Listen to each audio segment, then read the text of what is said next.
It is a Friday afternoon, and this is the KG1 class of the Kaluri D primary school. These children have been sitting under this tree for lessons for almost a year now because their classroom, which is within this dilapidated structure housing the lower primary, has developed life-threatening cracks and is thus unsafe for learning. Learning under this tree does not only pose a health hazard for these kids, but also disrupts their learning because at the instance of rain or bad weather conditions, classes ceases. The class teacher tells Citi News she conducts class lessons on the bare floor for the children due to the lack of furniture and other teaching and learning materials at the school. In fact, it's a problem because as they sit under the tree, at times when people are passing or animals, they look at them instead of them concentrating on what you are teaching them. They rather look at those things. And the way they are seated, they can't concentrate like they should. So we are facing a lot of problems because they don't have sitting places. They have to write on the sun. They can't write on books because there are no places for them to put the books on. So they write on the floor, and you go around to see whether what they've written is correct or not. Because we don't have classrooms and we sit under trees, at times some things even fall on us from the trees. Some animals, insects and whatnot. So it causes a lot of problems. This building, which houses Basic 1 to 3, is in a sorry state.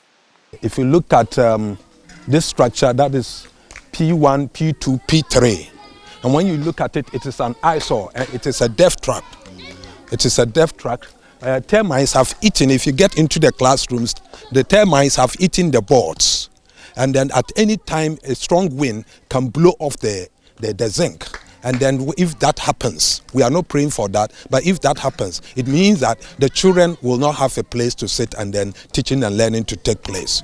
And then when you look at it, they don't have windows and doors. No window fans, no door fans. So with that, and the following morning when we come to school, goats and sheep will come in and leave their droppings and then their urine. So we have to clean. We have to wash each class.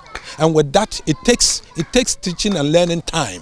It takes time. So it takes about 1 hour to clean all the classes before we can sit in. So that has been another challenge. So if government could, I know government has a lot in his hands, a lot of fish to fry. But if government could do us a lot of favor, I mean, either to get us a new classroom building, like a lower class block, so that when it is put up, I mean, there will not be some of these challenges. And we don't have furniture too.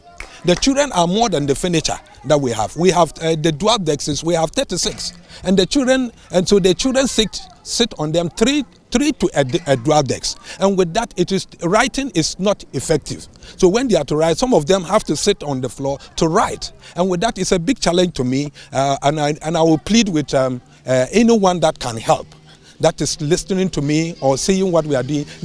Some few years ago, a 3-classroom block, which was provided by the government through the Nadowli-Kaleo District Assembly, was razed down by fire. Authorities at the school say several appeals have been made to the Ghana Education Service, but little has been done to remedy the situation. The upper block, it rained fire. It was taken off by fire, and that has been a big headache. That was where we were housing the KG1 and KG2, and it was a temporary structure because that structure was for the school library and then the staff common room. And now that it has been burned, if anyone can do us a favor, we are actually in dire need. A former assembly member for the area who is concerned about the situation is thus appealing for support to help the over 300 pupils of the Kaluri Primary School. The district assembly, I tried my best, but nothing has come out of it at the moment. We are facing a whole lot of problems. The community In terms of our children's education, we're facing a whole lot of problems. So some of them, when they are up to the age of into the JHS, most of them drop from school because we don't have the JSS block 2. But if we were having the six units classroom block here, at least this other structure that we are having, we could turn it to be the junior high. I know government has a lot of things to do, but we are just crying that government should come to our aid and try to get us just a classroom block, a 6 units classroom block. This is a self-help project by the community to assist the Ghana school feeding program at the school. But it appears the hopes of the Kaluri community to have at least one hot meal for their wars are dashed because caterers manning the feeding program have abandoned the school due to non-payment. To these children who are hanging around hoping for a miracle to bring back the school feeding program, any help will be welcome.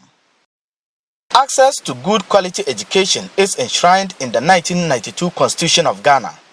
But pupils here at Kaluri in the Nadowli-Kaleo District of the Upper West region seem to be missing out of this right, as they lack the requisite classroom infrastructure and teaching and learning materials to enhance learning. They are thus calling on the government, philanthropists and individuals to come to their aid. Reporting for Citi News, Latif Mahama, Kaluri.